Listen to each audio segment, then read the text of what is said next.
Well, Israel is weighing up its response to Iran's airstrikes over the weekend. In a break from usual support for Israel, the US says it will not participate in any retaliatory attacks on Iran. Joining me now is the US correspondent and analyst, Michael Ware. Michael, great to see you. You know this part of the world almost better than anyone I know, so there's always a bit of reading between the lines here.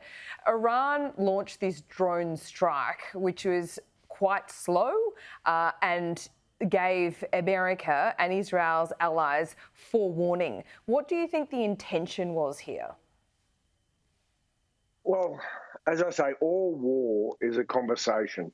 So this, like other kinds of attacks, it's a form of messaging. You know, as breathtaking and unprecedented and as historic this attack was. It's the first time ever Iran has launched weapons from Iranian soil onto Israeli soil.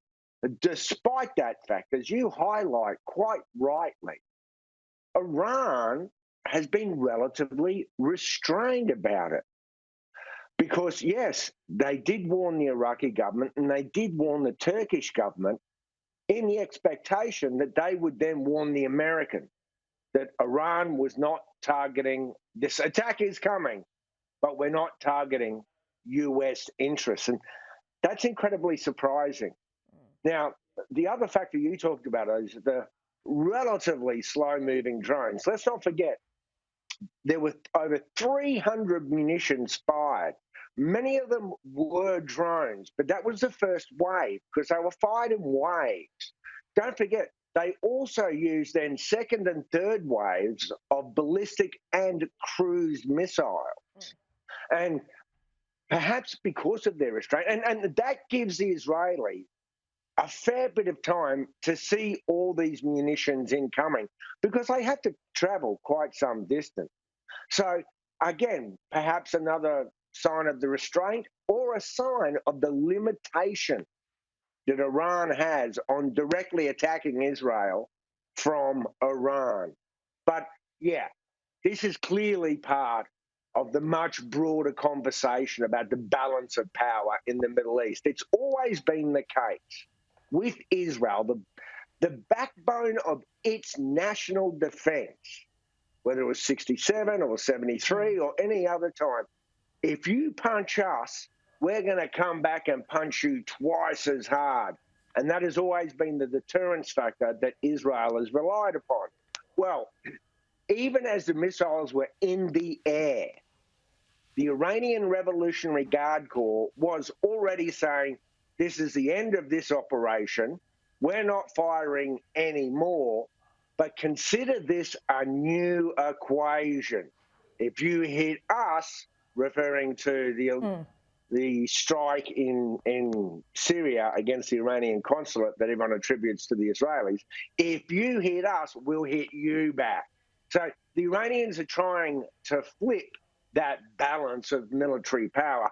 I don't know if it's going to work. And we've all been holding our breath to see whether this is going to conflagrate. But in the last half hour or so, I've been able to start to breathe because the Israeli government has just announced they're reopening schools. So that indicates two things, that Israel doesn't intend to immediately retaliate, and therefore they're not expecting any immediate response. Right, yeah, that is certainly a good sign. I want to ask you more broadly about Israel's response as well, because usually, you know, there's this proxy war that goes on, and Israel can direct their anger, you know, at the proxies more directly as to not escalate the war, at least war of words with Iran.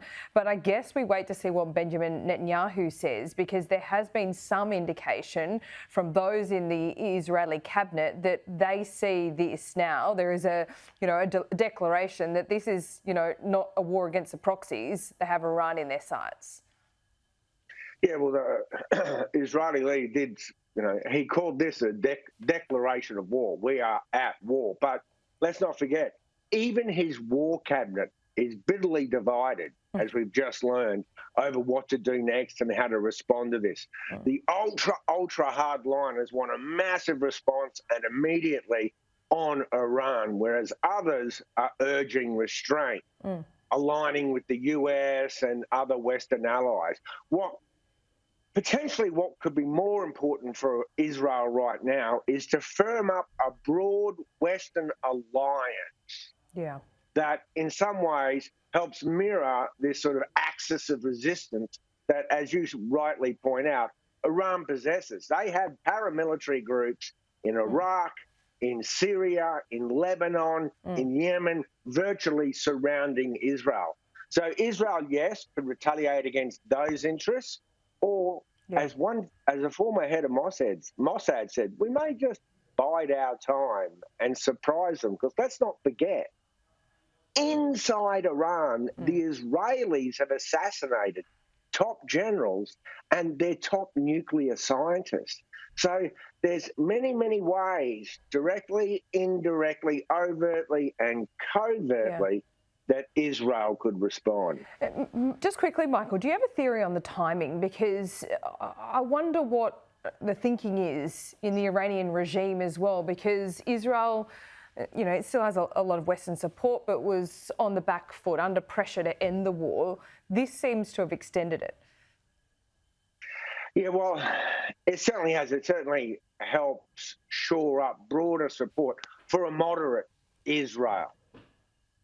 But also, the timing was potentially dictated by Israel, because, as Tehran would argue, they started it first on April 1, when Israel launched an assassination missile strike on the Iranian consulate in Syria, where they were targeting two top generals. And I can tell you, Israel killed the right generals. These men were overseeing these paramilitary organizations, this axis of resistance. So they really did hit the right people. But as to the timing, one could argue that Israel set this in train, in the sense that they launched that strike. Now, why did they do it, and why did they do it now? Possibly it was just a target of opportunity, that they would have been watching these generals for years, months, weeks. They'd been watching that facility, and they had their moment, and they took it. Michael Ware, always good to talk to you. We'll see you soon.